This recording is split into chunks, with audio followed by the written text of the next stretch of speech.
এটা যেন গরম জল এই বোতলে। এখন যে ওয়েদার, ঠান্ডা জলের সাথে যতই গরম জল মেশায় জল যেন আর নর্মাল হয় না, ঠান্ডাই থাকে।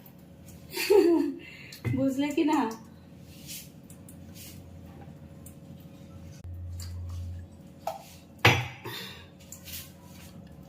এই আপেলটা কবে থেকে কাটবো কাটবো করে মনেই থাকে না কাটতে। হাজব্যান্ড বলে এই আপেল তুমি সামনে রেখেছো তাতেই খাওয়া হয়ে যাবে, না কাটলে পরে থেকে থেকেই নষ্ট হয়ে যাবে। চলো,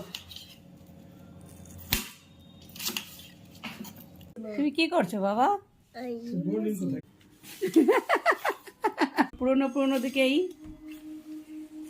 অফিসের রাজনার বার রেডি একদম। ওল্ড ইজ গোল্ড কি ডায়লগ মারি, ঠিক আছে? যা ডায়লগ দিল না, এখন আমি খাইনি, পেটটা ভরে গেছে বলে ওল্ড ইজ গোল্ড। এটা তো পুরোনো চালে ভাতে পড়ে, নতুন সবসময় নতুন, বুঝেছো? পুরোনো আবার